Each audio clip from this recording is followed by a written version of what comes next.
안녕하세요. 영화 속 이런 법의 홍정선입니다. 아니 세상에 이런 법이 있나? 법을 통해 보니까 영화가 더 재밌잖아. 1회를 시청해주신 주변 분들의 반응인데요. 이렇게 호응해주시는 시청자 여러분들이 점점 많아지길 기대하면서 두 번째 영화 속 이런 법 시작해볼까 합니다. 이 영화 속 이런 법의 메인 요리죠. 영화엔 법 있으다.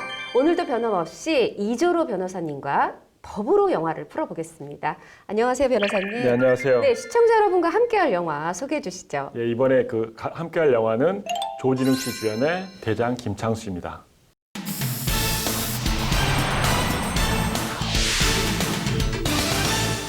본 재판장은 김창수에게 조선형법 최고형인 사형을 선고한다. 나는 죄인이 아닙니다. 그 김창수란 놈 얼굴 건드리면 안 돼요. 여기 태반이 재판도 못 받고 갇혀 있어. 죽을지 살지도 모른 채 갇혀 있는 거야. 모든 게 세상을 이 모양으로 만든 우리 잘못이야. 기대해. 이제부터 감옥이 아니라 지옥이 될 거니까.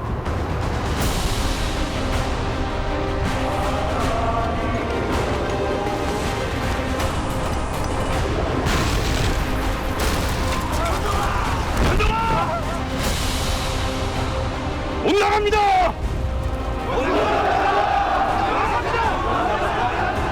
그런다고 안 바뀐다. 이 나라가 그래? 할 수 있어서 하는 게 아니다. 해야 해서 하는 거다. 짧게 봐도 재밌네요. 정말 핫한 영화 잘 선정해 주신 것 같은데 이 영화 대장 김창수에는 또 어떤 법이 어떻게 흥미롭게 또 숨어 있을까요? 일단 내용 먼저 생각을 해보면은 김창수가 그 명성황후의 시해범, 일본 사람인데 일본 사람을 살해하고 살인죄로 재판을 받으면서 감옥소 생활하는 과정을 그린 작품인데 중범죄를 저질렀다. 나는 조선 사람으로서 할 일을 했을 뿐입니다. 보통 명성황후 시해범을 살해하면은 이 사람이 정당하지 않나라는 생각이 들어서 정당방위가 성립돼서 처벌되지 않을까라는 생각을 할 것 같은데 여기에서는 정당방위 등에 대한 위법성이 조각되는 정당방위에 대한 내용을 알아보도록 하겠습니다. 예. 맞아요. 사실 이 대장 김창수는 청년 김창수가 이렇게 좀 어수룩하죠. 점점 모두의 진짜 대장이 되어가는 그 과정을 그리는데 사실 그렇게 정말 대장이 돼서 누가 되는지 제가 정말 말하고 싶지만 아시는 분도 계시겠지만 모르시는 분들이 재밌게 관람하시라고 제가 입을 꽉 다물겠습니다. 여기 내용 같은 경우 이 영화의 좀 특이한 상황으로 본다 하면 그 송승헌 씨가 악역으로 변신했다는 겁니다. 예. 에휴, 당신들은 사람이잖아.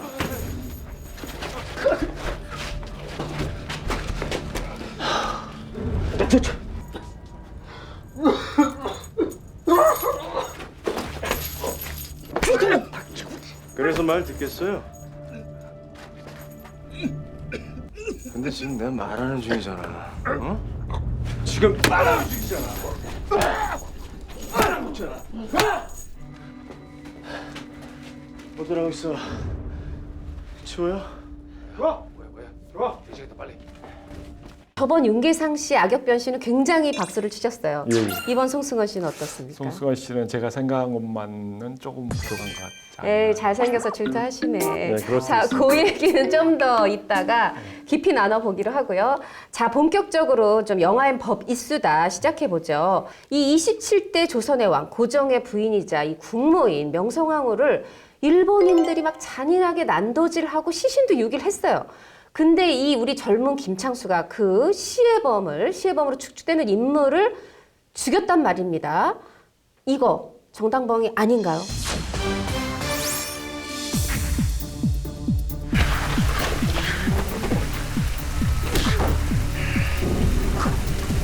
이 새끼야. 예, 아닙니다. 보통 이제 법 감정 말고 이제 국민의 감정에 의하면은 지금 김창수가 명성황후 시해범을 살해했는데 살인죄로 처벌되는 게 받아들이지 않을 겁니다. 그렇지만 이제 법으로 봤을 때는 정당방위에 해당되지 않아서 살인죄가 성립되는 건 맞습니다. 예.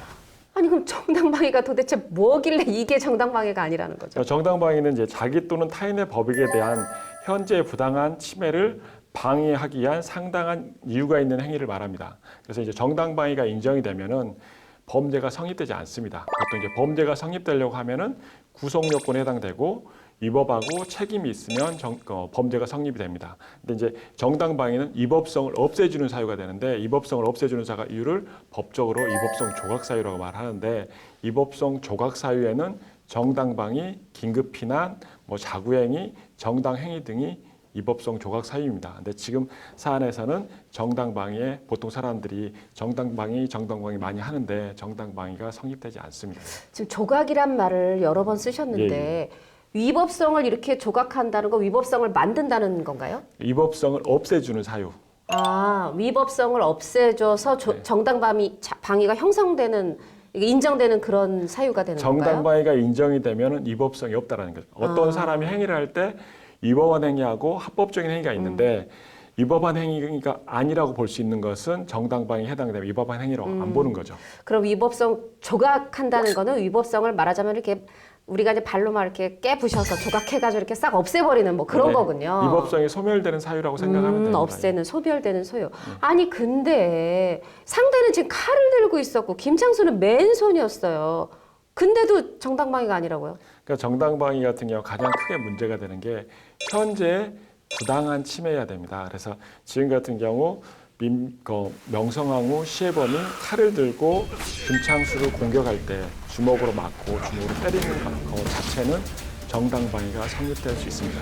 현재 부당한 침해가 있으니까, 자기를 죽이려는 부당한 침해가 있으니까.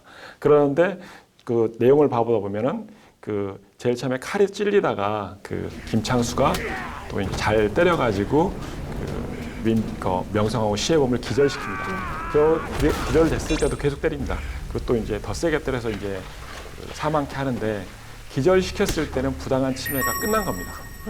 그래서 현재 부당한 침해가 끝났는데 계속해서 때려서 사망케 했기 때문에 살인죄가 성립이 되는 거죠. 야, 이게 내 국모를 죽인 시해범을 만나도 참아야 되고 기절할 때까지만 때리고 이제 그걸 사적으로 복수하면 안 된다는 거잖아요. 그러면 근데 만약에 내가 지금 이 현장이에요. 지금 명성황후가 죽어가고 있거나 죽었어. 그땐 죽여도 돼요? 현재 침해가 있으니까 그때는 방어가 가능합니다. 아까 말씀드린 것처럼 명성황후 시해범이 칼로 공격을 해올 때 방어하는 것은 정당방위가 됩니다. 근데 이제 이 사람이 기절을 했으면 공격에 오는 행위가 없지 않습니까? 부당한 침해가 없으니까 현재성이 인정되지 않고 부당한 침해도 인정되지 않기 때문에 거기에서 계속 공격 의사로 나가서 때려서 사망케 했다. 그러면 이제 정당방위로 볼 수가 없는 거죠. 야, 이게 이렇게 듣다 보니까 벌써 이 정당방위가 보통 웬만해서는 인정이 안 된다는 것 같은데 그럼 도대체 언제 인정이 되는 거예요? 네, 현실적에서는 이제 보통 일반 국민들 같은 경우는 이거 정당방위라는 말을 많이 쓰는데 실무에서는 정당방위가 인정되는 경우가 극히 드뭅니다. 특히 이제 싸움 같은 게 하지 않습니까? A하고 B가 싸울 때 A가 먼저 시비 걸어서 B가 한 대를 때렸다. 그러니까 이제 상대방이 이제 방어한 행위로 또 때렸다. 그렇게 하면 정당방위다라고 생각을 할 수가 있는데 이건 둘 다 폭행 사건의 피의자로서 둘 다 처벌이 됩니다. 아니 저도 좀 생각이 나는데 2015년이었던가 네. 뉴스에서 도둑이 들었어요. 근데 빨래 건조대로 상대를 내려쳤는데 도둑이 뇌사 상태에 있다가 결국 사망했거든요. 예. 근데 이때도 정당방위 아니라고 했어요. 그죠? 그러니까 현재성이 인정이 돼야 됩니다. 아까 말씀드렸듯이 현재의 부당한 침해에 대해서 방어하는 행위가 되는데 우리 집에 들어왔잖아요, 지금. 예, 들어왔어요. 들어왔는데 그때는 현재성이 있습니다. 그러나 이제 들어와서 제압이 당했을 때는 침해가 끝났지 않습니까? 침해의 현재성이 없기 때문에 정당방위로 보기가 힘듭니다. 예. 와, 그러니까 말하자면은 이 눈에는 눈, 이에는 이, 이거 절대 안 된다. 뭐 이런 얘기인데, 우리가 이제 흔히 보면 좀 무식한 얘기지만 상대가 이렇게 한 대 때렸어. 그럼 나도 한 대 때렸어요. 두 대 때리진 않았어. 상대가 한 대 때렸어. 똑같이 한 대 때렸어. 근데 상대가 나보다 더 많이 다쳤어. 그럼 난 정당방위심 이거 아닌 거죠? 안 되죠. 보통 싸움에서는 정당방위가 전혀 인정이 안 됩니다.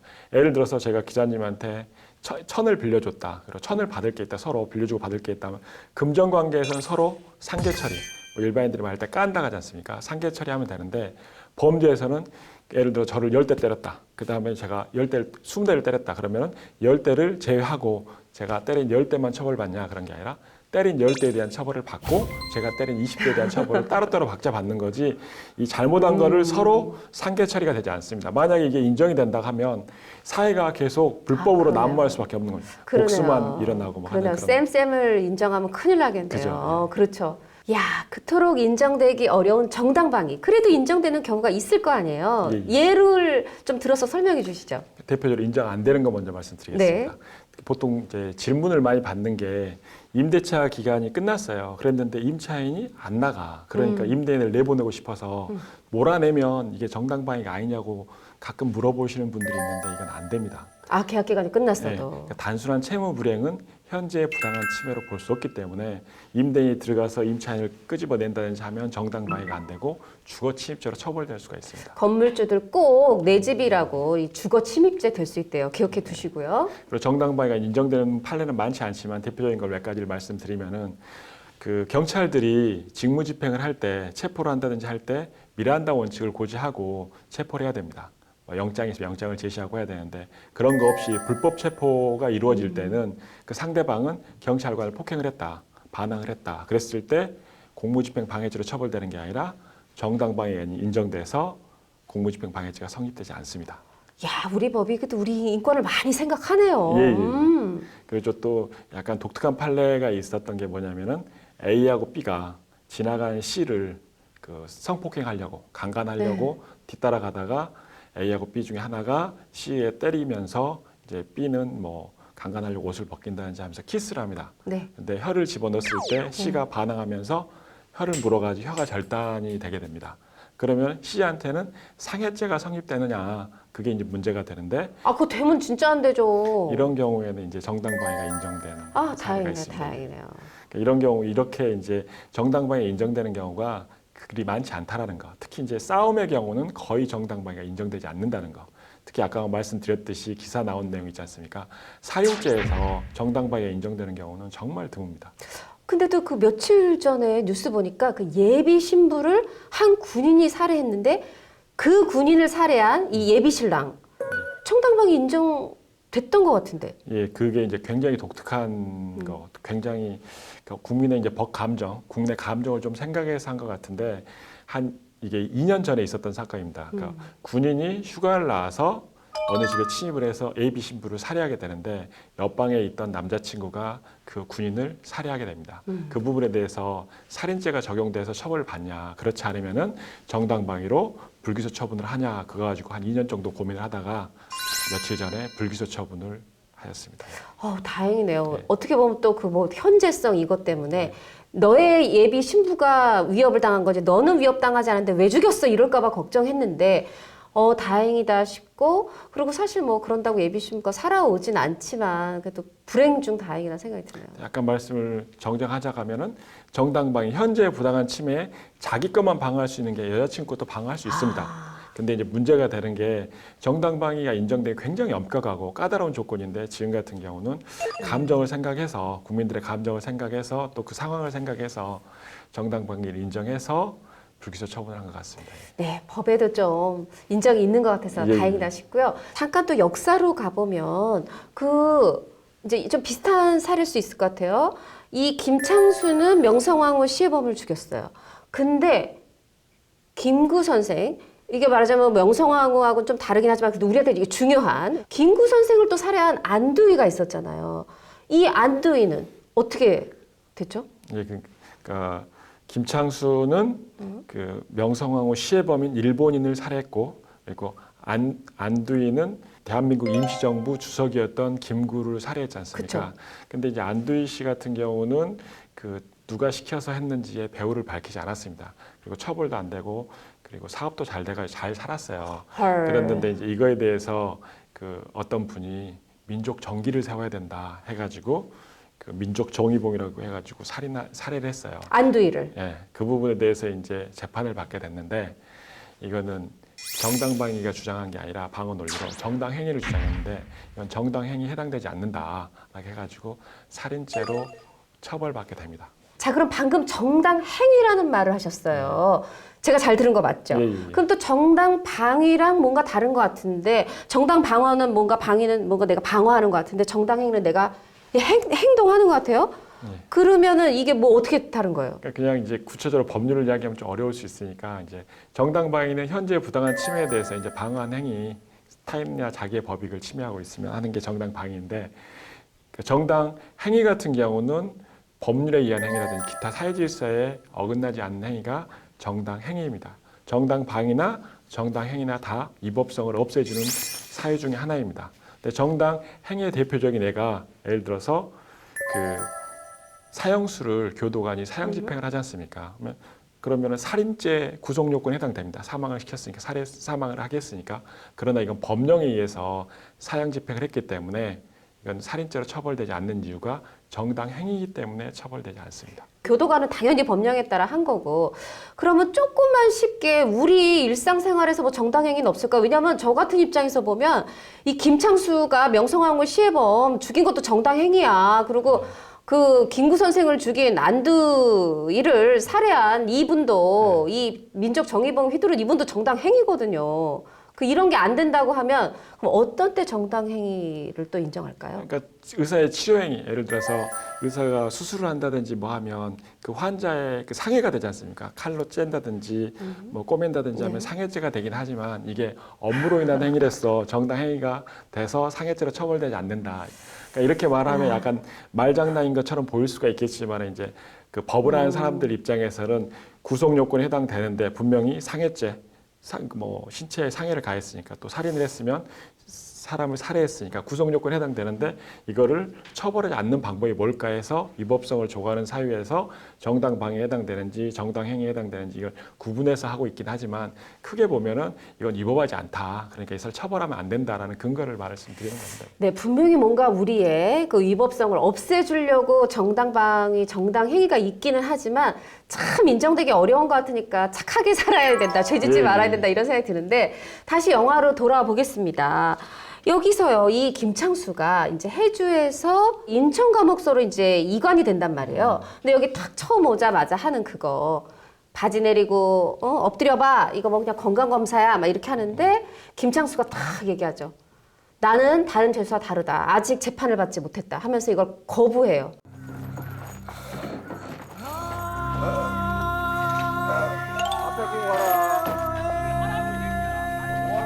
나는 이 사람들과 다릅니다. 이 새끼가 달라?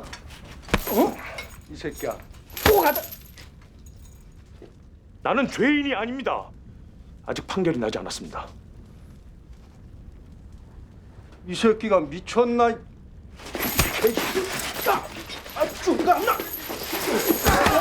병신들 아주 단체로 지랄들하고 자빠졌네 정말. 이거는 어떻게 봐야 될까요?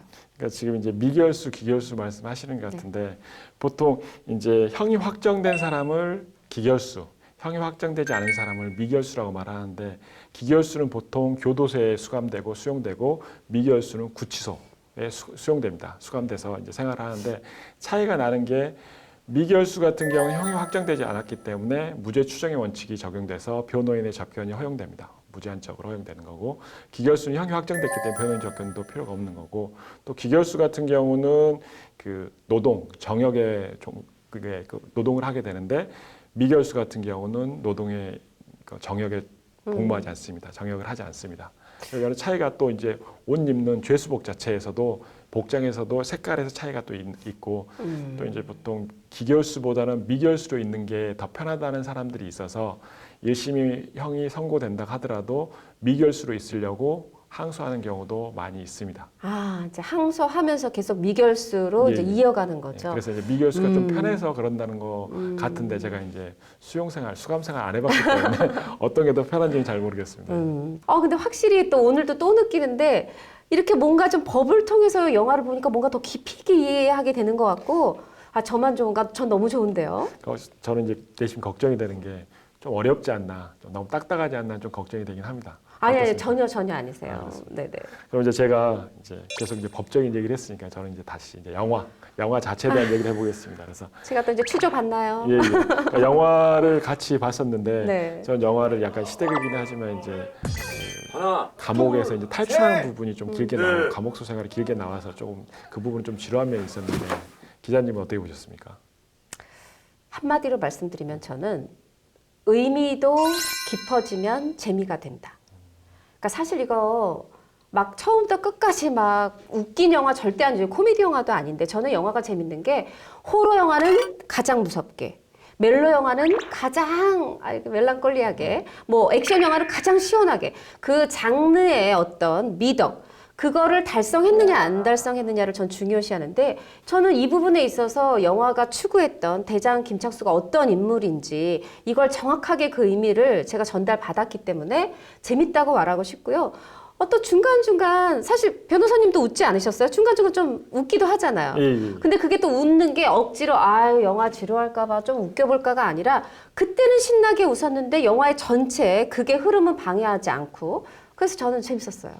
저 같은 경우는 그 시대극이어서 그런지 몰라도 약간 너무 길다라는 생각이 좀 든 부분이 있었었는데 특히 저는 눈에 띄었던 게 이제 그 송승헌 씨 이제 미남이나 훈남이라고 이제 알려져 있지 않습니까? 근데 그분이 이제 그 악역으로 변신했는데 그 악역 연기에 대해서 어떻게 생각하십니까?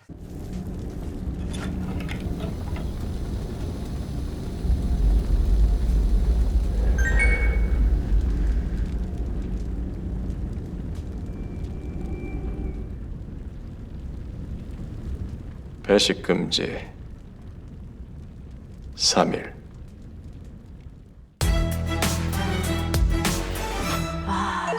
계속 이게 민감한 거 물어보시는데 이것도 또 저 혼자만의 생각일지 모르겠지만 저는 괜찮았어요.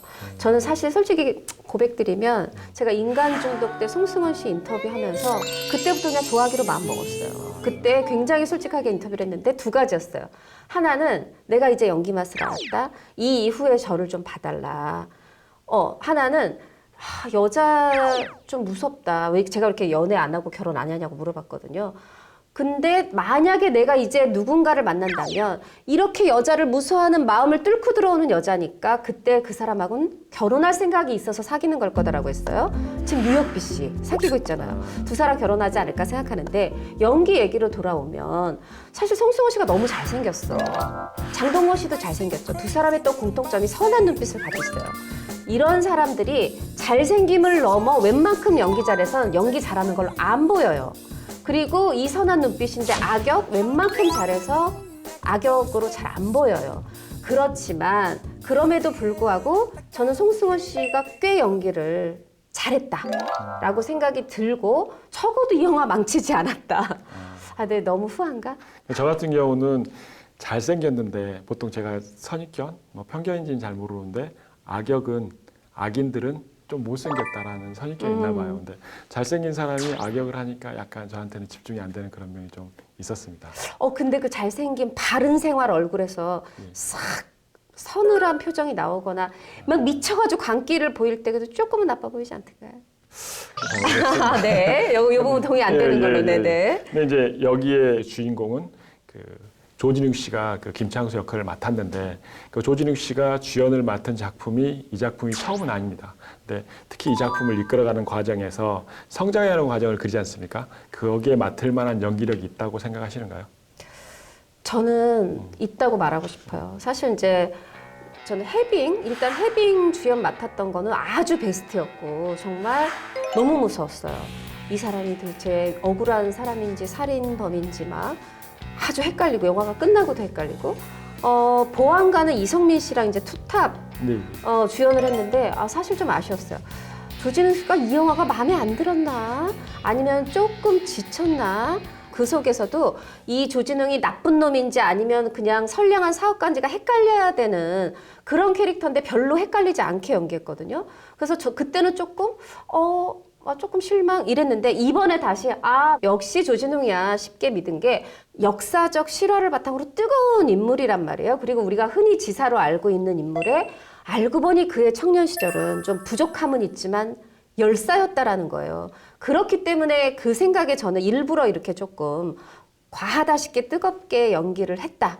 이런 생각이 들어서 작품이 요구하는 바를 정확히 했다. 이렇게 얘기하고 싶어요. 조지웅 씨한테 굉장히 호의적인 것 같아요. 뭐 특별한 이유가 있습니까? 아니, 사실 제가 벌써 이제 지난해인가요? 그 칸 영화제에서 조진웅 씨를 만났을 때 이런 얘기를 했었어요.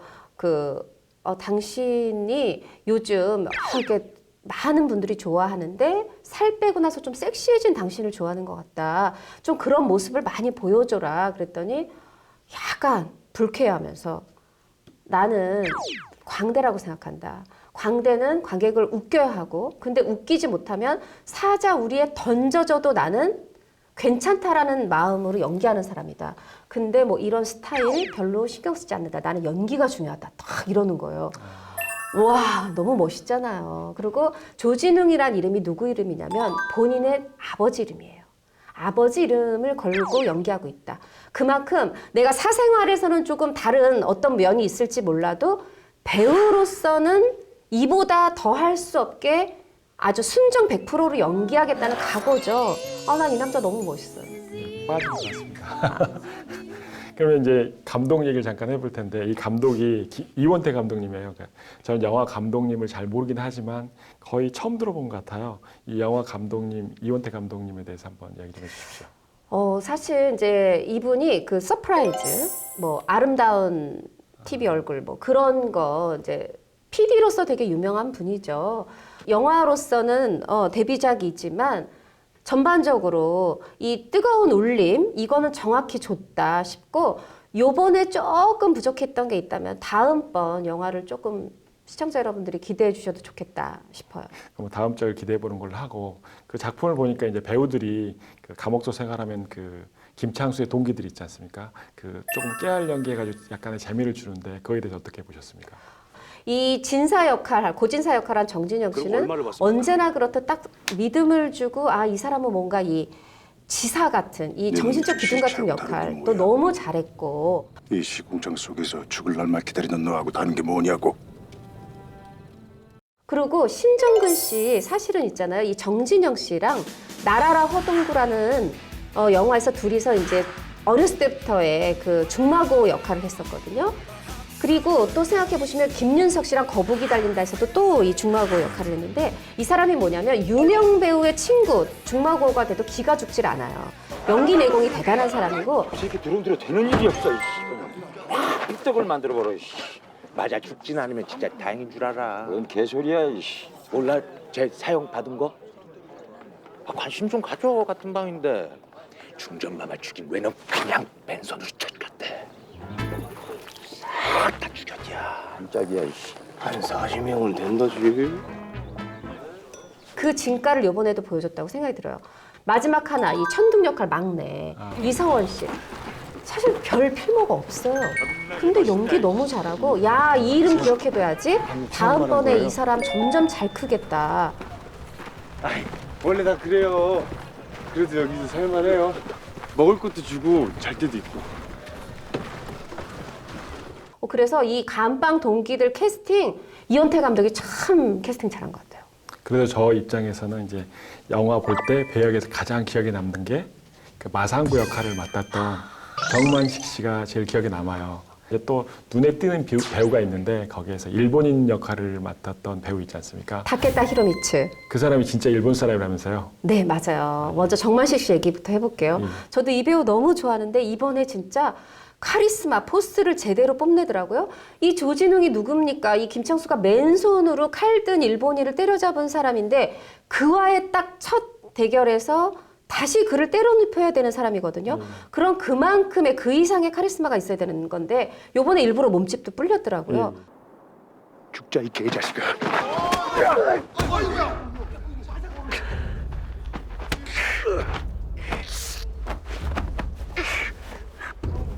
와 살고 싶네.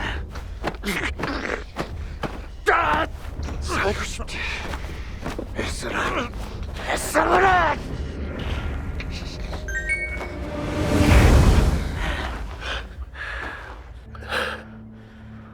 뭔가 뭔지도 모르는 갓난 새끼가. 그리고 쫙 이러고 앉아있는데 너무 멋있고 그러면서도 또 속은 또 인간미가 있잖아요. 정말 정만식 씨 이 영화에서 또 이 이후에 더 빛나게 될 거다. 이렇게 또 감히 짐작해 보고요. 이 다케타 히로미츠는 되게 재밌는 사람이에요. 물론 일본 영화에도 출연을 했는데 최근에 거의 한국 영화야. 뭐 밀정이든 네. 박열이든 예. 그렇죠. 뭐 옛날에 명량이든 또 아니면 이런 시대극 아니어도 보안관이든 일본인이다라고 하면 거의 이 다케타 히로미츠가 나오고 있어요. 한국에서 연기 활동 계속 이어가고 있는데 저는 이 일본인 배역에 굉장히 이 사람 일본 사람 아니었어 싶게 우리나라 배우들도 굉장히 일본어 구사를 잘하는 그런 배우들도 있지만 이렇게 우리가 영화 시장이 커졌구나. 일본 배우가 와서 직접 활동하는구나. 이것도 괜찮은 것 같고 또 이 다케타 히로미츠는 많은 영화들에서요. 이 만약에 직접 출연을 안 해도 일본어 대사가 필요할 때 그런 일본어 교육을 시킨다든가 통역을 한다든가 이런 역할도 하고 있어요. 아주 뭐 영양가 만점의 그런 배우라고 생각이 듭니다. 기자님이 이 영화에 대해서는 계속 칭찬만 하시는데 약간 아쉬운 점이라든지 그런 게 있으면 좀 이야기 좀 해주시겠습니까? 일단 좀 저처럼 나이 있는 분들의 만족도가 크더라고요. 그리고 좀 어린 분들은 너무 이렇게 메시지 강하면 싫어하잖아요. 중간중간 재밌는 거 아는데 그래도 메시지 조금 더 뺐으면 좋았겠어요. 이런 얘기 하는 분들도 있었고 그리고 제가 볼 때는 또 이 여성분들보다 남성분들이 이 영화 또 좋아하시더라고요.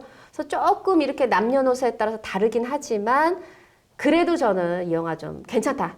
시청자 여러분 꼭 사랑해 주셔라. 이렇게 얘기해 드리고 싶어요. 그러면 이제 예상 질문 하나 드리겠습니다. 기자님 생각에서는 이게 흥행이 얼마나 잘 될 것 같은지 한번 예상 한 번만 해주시겠습니까? 이거 진짜 어려운데 제가 사실 범죄도시는 제가 여러 방송에서 이거 흥행할 거다 했고 킹스맨 제치고 2위. 근데 제가 감히 방송에서 이거 남한산성도 제칩니다. 했는데 진짜 제쳐서 1위 했어요. 예. 근데 그거는 그만큼 제가 범죄도시에 대한 자신감이 있었어요. 근데 이거는 보세요. 저랑 우리 PD님은 우리 막 극장에서 눈물 닦아가면서 재밌게 봤단 말이야. 근데 이렇게 같은 남잔데도 우리 이 변호사님은 좀 별로라 그랬죠.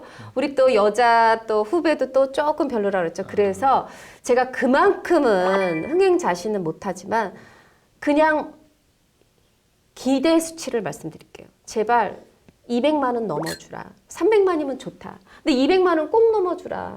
시청자 여러분의 손에 달렸습니다.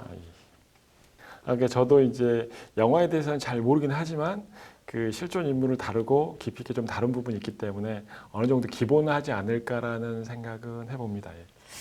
네, 자 오늘 영화 대장 김창수 속에 숨겨져 있는 법리학이 또 다뤄봤는데 시청자 여러분 어떠셨어요? 저는 너무 좀 영화도 한결 더 풍성해진 느낌이고 법률 상식 이런 것도 좀 더 똑똑해진 느낌이라 제가 기분이 좋았는데요. 변호사님은 어떠세요? 저는 이제 이걸 할 때 느끼는 게 그 법이 다른 사람들이 다 어렵다고 생각하고 딱딱하다고 생각합니다. 그래서 이거를 좀 그 어려운 법률 용어보다는 알아듣기 쉽게 듣기 편하게 정확한 용어보다는 쉽게 이해할 수 있게끔 하려고 하는데 아직까지도 자신이 좀 없습니다. 아니에요. 잘하셨고요. 이제 점점 몸이 풀려가시는 것 같아요. 자, 오늘도 이 영화 속 범 이야기를 재미있게 아주 쉽게 풀어주신 이조러 변호사님 함께 했는데요. 너무 감사했고요. 네, 다음 주에 또 오실 거죠? 예. 다음 주에 뵙겠습니다. 뵙겠습니다. 감사합니다.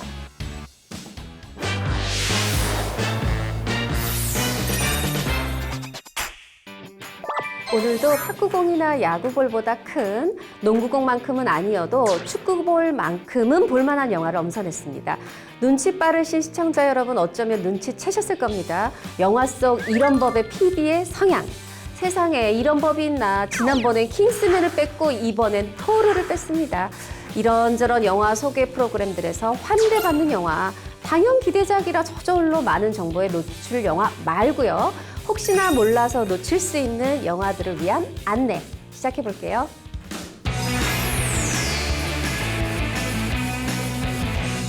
I'm gonna try and help your new family.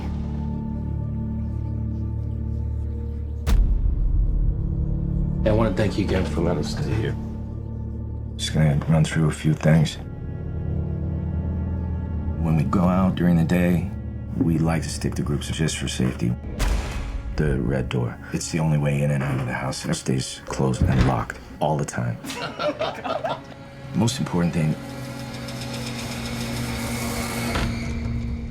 we never go out at night. The door was already open when you got there. Yeah.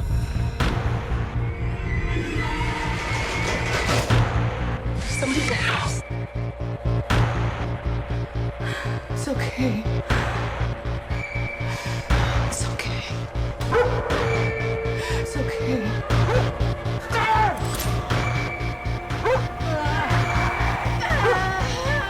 What is it?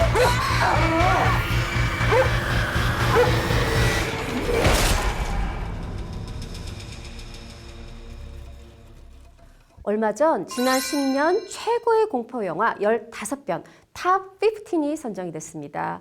바로 12위에 오른 It Comes at Night. 거짓말하면 죽일 거야. 과연 밤마다 찾아오는 의문의 낯선 존재는 무엇일까요?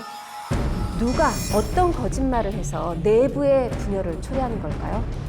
아니, 밖으로부터 엄습해오는 위험과 안으로부터 번져나가는 불신. 더 무서운 건 뭘까요? It's the only way in and out of the house. Most important thing, we never go out at night.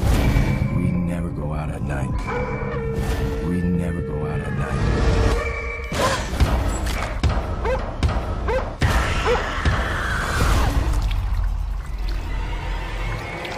Never go out at night. 의문의 존재로부터 가족을 지키기 위해 고군분투하지만 점점 심연의 공포에 빠져드는 남자 주인공은 영화 위대한 개츠비, 엑소더스 신들과 왕들의 조엘 에저튼이 맡았습니다. 2017년 상반기 영화 베스트 25, 2017 가장 많은 수익을 낸 영화 탑 20에 선정되며 기대감을 키우고 있는 미스터리 스릴러 It Comes at Night. 집 밖으로 나갈 수 있는 유일한 통로 빨간 문. 혹시 시청자 여러분 집에 빨간 문이 있다면 절대 열어보지 마십시오.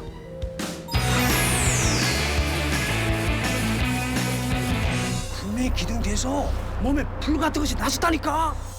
내가 그때 너무 놀래가지고 무슨 헛걸봤나 싶기도 했지. RV라고 들어본 적 있나? 7년 전 아들에게 전셋돈을 전해주려다 강도에 의해 목숨을 잃은 한 어머니의 안타까운 사건 기억하십니까? 친구야, 엄마가 돌아왔어. 누나, 엄마 돌아가셨잖아. 오늘 국내에서 최초로 목격된 희생부활자 최명수의 경우 강도 사고로 사망하였으나 7년 후인 금일 16시경에 나타나서 자신의 아들이 서진원 검사를 공격했습니다. 아들이 엄마를 죽였다. 그랬을까? 당신들 말대로라면 어머니가 돌아오신 건 아직 복수할 대상이 남아서가 아닙니까? 굳이 뭘 더 알아야 할 이유가 있나? 서검사가 지금 생각보다 빨리 움직입니다. 누나, 그때 엄마한테 무슨 일이 있었어? 아까 경찰에 다녀왔어. 나는 모른다고 끝까지 잘못했어. 7년 전 사건의 진범은 조작됐어요. 케이스 종료시켜.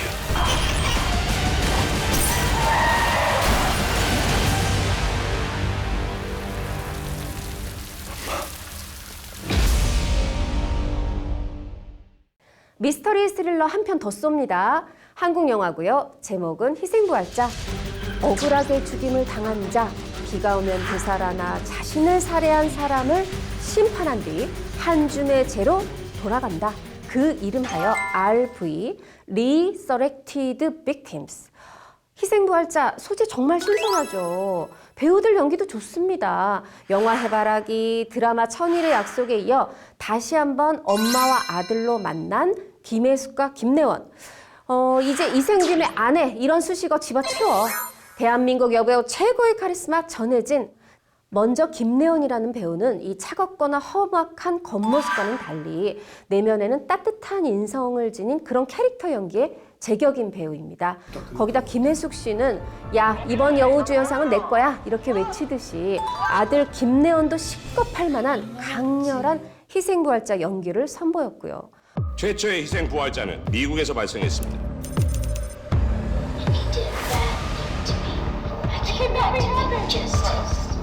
There will be more people like me coming back to life for the same reason. 그 이후로도 세계 각국 정보기관에서 확인한 부활자들은 합당한 처벌을 받지 않았을 경우에만 나타나는 걸로 보고되어 있습니다.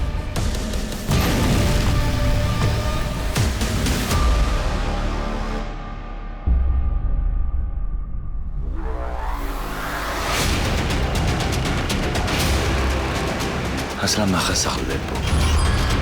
나를 죽인 사람을 심판하기 위해서. 아니 이렇게 소재도 좋고 연기도 좋은데 아쉬운 건 곽경택 감독의 연출입니다. 20세기 명감독의 직위를 내려놓고 21세기 관객의 마음을 꿰뚫는 통찰력을 업그레이드 하시길 바라는 게 저의 애정이네요. 이제는 피프가 아닌 비프가 된 부산국제영화제의 따끈따끈한 화제작 2편 소개해드립니다. 아니 75개국 300편이 왔는데 2편이 웬 말이냐고요. 10월 25일 개봉에 바로 보실 수 있는 영화들로 준비해봤습니다. 먼저 부산영화제 개막작 유리정원.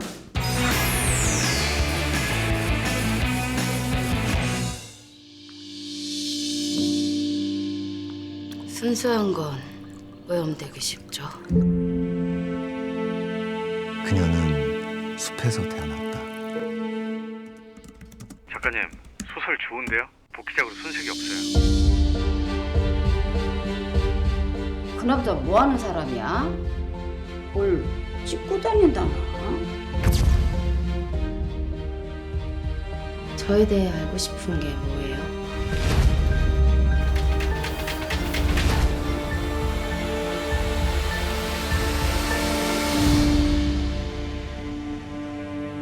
그 소설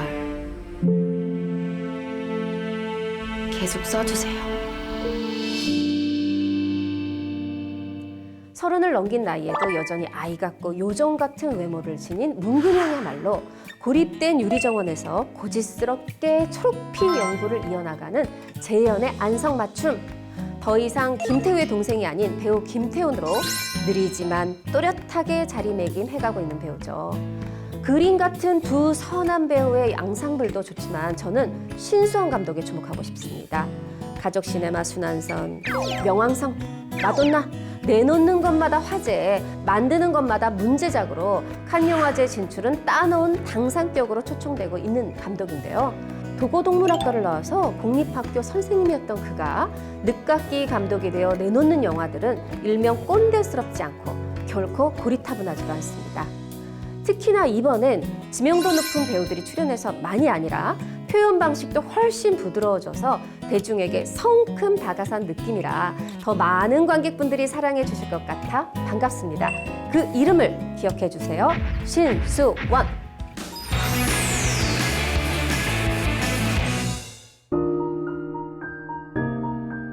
君は強い、勇敢だ。生きることを愛し、世界を愛し。そんな春樹に憧れてた。誰とも関わらないでたった一人で生きている強い春樹に。私が死んだら私の膵臓君が食べてもいいよ。膵臓？人に食べてもらうとね、魂がその人の中で生き続けるんだって。君は本当にすごい。白状すると僕は君になりたい。私ね、春樹になりたい。春樹の中で生き続けたい。いや、こんな言葉じゃ100並べても言い足りない。ううん、そんなありふれた言葉じゃダメだよね。僕は本当は、私はやっぱり君の膵臓を食べたい。 요새 너무너무 무서운 사건들이 우리나라를 강타하고 있는데 웬 엽기 제목이냐? 노여워하지 마십시오. 너무 발랄해서 다소 슬프기까지 한 서정적 멜로 영화니까요. 영화 제목이 비호감이라고 밀어내지 마시고 직접 만나보신다면 제목에 담긴 아픈 의미를 알게 되실 거예요. 성인역 배우들을 향해선 이견 없이 열광적 반응이 솟아납니다. 야, 오구리슌 정말 잘생겼다. 키타카와 케이코 정말 아름다운데 2016년 일본 열도를 흔든 동명의 베스트셀러 1위작을 영화화한 너의 췌장을 먹고 싶어. 보통의 일본 멜로 영화보다 전개가 좀 빠르고요. 곁에 있는 사람의 소중함을 생각하게 하는 미덕을 갖췄는데요. 여주인공 사쿠라만 시한부 인생일까요? 내게 얼마만큼의 시간이 주어졌는지 모르는 건 우리도 마찬가지. 지난해 부산 영화제가 선택한 일본 애니메이션 너의 이름은 할리우드 음악 댄스 멜로 라라랜드가 좋았던 것처럼 올해 부산이 선택한 영화들에도 관심 가져주시길 바랄게요.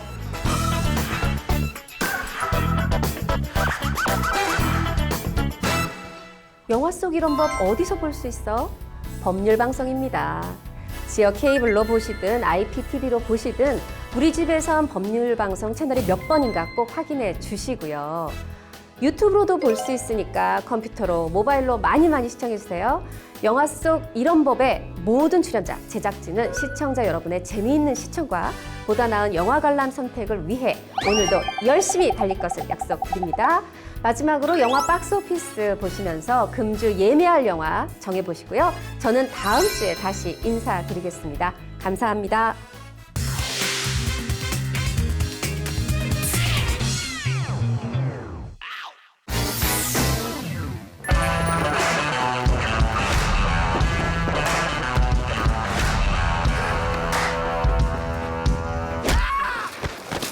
야, 숨 쉬어, 숨. 아이씨. 와, 깡패다. 뭐야, 이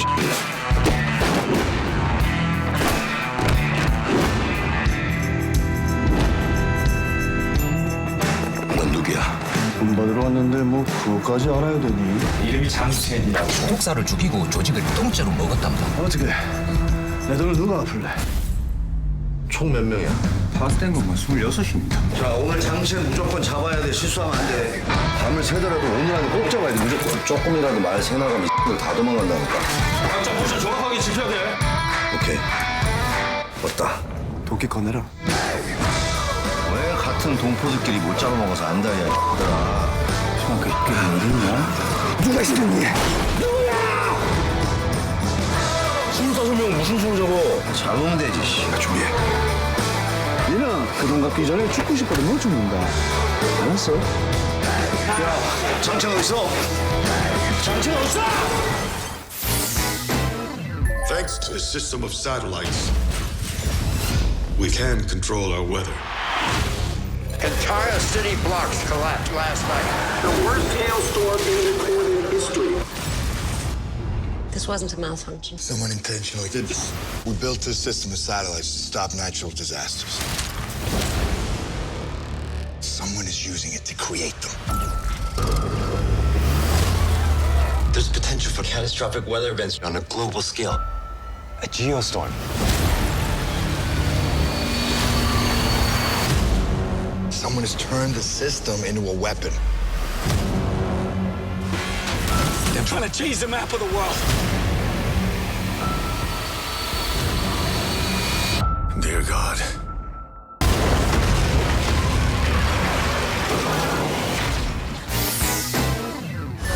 So much has happened since I last saw you. I lost my hammer, like yesterday. So that's still pretty fresh. Hela, the goddess of death, has invaded Asgard. And you and I had a fight recently. Did I win? No, I won easily. Doesn't sound right. Oh, it's true. Oh, I've missed this. I thought you'd be glad to see me. Need to stop her here and now to prevent Ragnarok, the end of everything. So I'm putting together a team, like the old days. Surprise! This will be such fun. Here we go! I'm not a queen or a monster. I'm the goddess of death. What were you the god of again?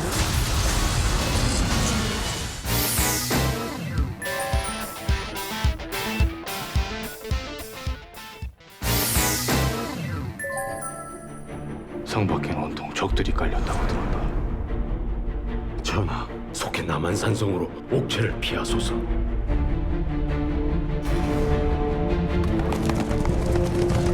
세자를 보내라고. 세자 저하를 물무로 보내지 않으면 화치는 없을 것이라 하였사옵니다. 전하! 명기는 지금 세자 저하를 욕보이고 나아가 전하를 능멸하고 있사옵니다. 지금 세자 저하를 보내지 않으시면 저들이 더 큰 요구를 해올까? 신은 그것이 두렵사옵니다. 정령 전하께서는 칸의 신하가 되시겠사옵니까? 전하, 만백성과 함께 죽음을 각오하지 마시옵소서. 나는 살고자 한다. 명길이 말하는 삶은 곧 죽음이옵니다. 그럼 또 어쩌라는 것이냐? 하룻밤을 버티지 못하고 어찌 먼저 무릎을 꿇으려 하시옵니까? 조선의 백성들은 아무런 잘못이 없습니다. 어떤 도대체 지수이다지 군사들은 모두 죽일 수는 없습니다. 제발 공격을 멈추시오! 내가 이 일을 해내면 성 안에 모두가 살 수 있다.